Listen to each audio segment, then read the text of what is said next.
Dude, that's why I want you to keep telling me about nature in Arcata right now. And just like you snowboard, you scuba dive, you surf. I remember this one time, dude, you were telling me about some hippie, like war tribe, some peace movement. Oh, the ELF. Yeah. The Earth Liberation Front. Earth Liberation Front. That was like the 70s and 80s and stuff. And they would take like tracks off of like tractors and like Mhm. break windows and like throw grenades at people. And they would drive these big spikes into trees too. So they would go out when they knew people were going to be logging. So that when you hit it with a chainsaw, the chainsaw bursts essentially. They were pretty interesting with how they did it.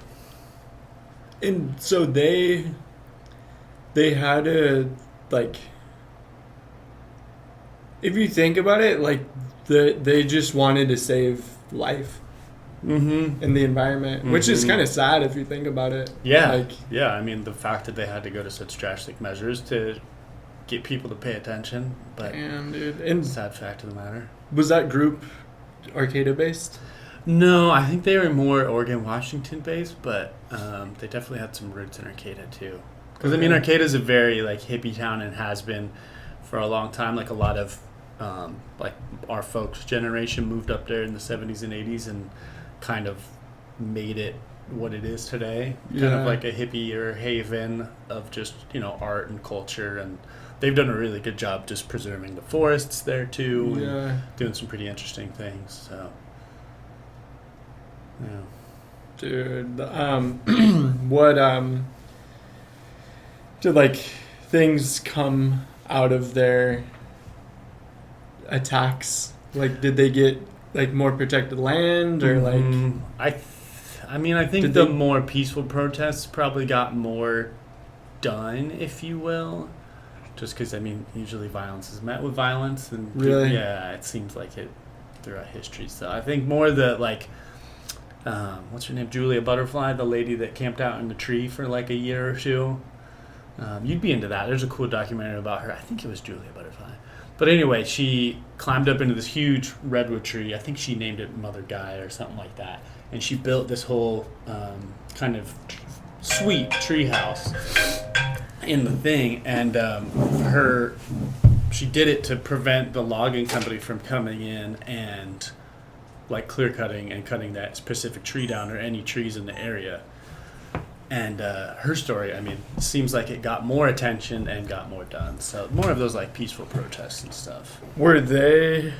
So they couldn't cut the tree down because she was in it. Mm-hmm. What would happen if they cut her down? They tried a bunch, but they just couldn't safely do it. And if they like through the method of trying to get her down, if she fell out of the tree, it wouldn't turn out well for anybody. Because her family could like press charges or Yeah, like you killed my exactly. daughter. Mm-hmm. Mm-hmm.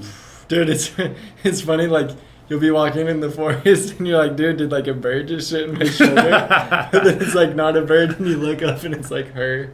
Just emptying her chamber pot. That'd be terrible. Well, she probably didn't even have a chamber pot. She probably just squatted off the side. Yeah, You know? When you gotta go, you gotta go. Would she come down out of the tree at all? I think she would, and people would spell her. But I think for the most part, she stayed up there for a long time. She out of bed.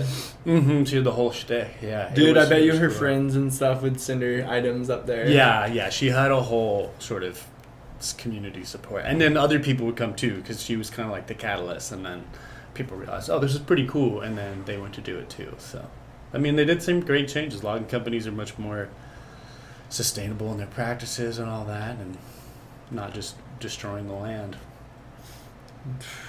Well, within reason.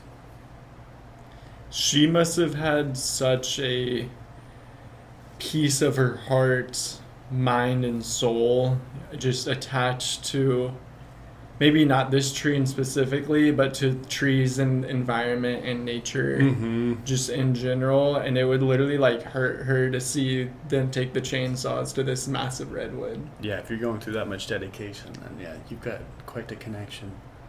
I mean, if you like take shrooms and shit and go out into the forest, I can see why people get sad. Yeah. For sure. I mean, just touching the plants and looking at the flowers and like feeling like the bark and like scratching and like feeling the moss on your feet and shit. Mhm. Like when you're on mushrooms, that shit will change you. Oh, 100%. That shit will change you. And the people with the chainsaws cutting down the trees, they probably haven't like done mushrooms. And I mean, nothing against them, but like they're just doing their job. Unfortunately, Yeah. it just so happens that their job is that. Yeah. They were raised in a different way to Yeah. where they just think a tree kind of it's replantable, like it's replaceable. I'm just gonna cut this down. We'll get Yep. wood. We'll build a house with it, and for people to live and have fun in, and then we'll just plant some seeds. But that I guess it doesn't work that way. Mm. Yeah, it's too bad. It's definitely profound to be walking through just like a beautiful redwood forest and have it be all healthy and birds chirping, and then you sort of see some sunlight filtering through, and then you come out on this big clear cut. It's a pretty big juxtaposition. Definitely feel the heart sink a little bit whenever that happens. It'd be sick to do a national mushroom day.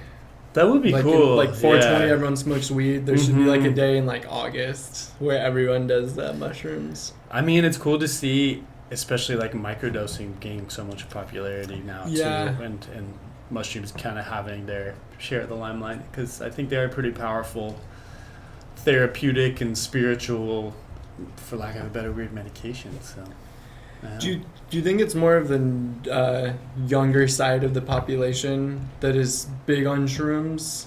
That's what I feel it's like. I feel like the people that are like 50s and 60s aren't doing shrooms. Like there's some that do, but like I feel like not as much.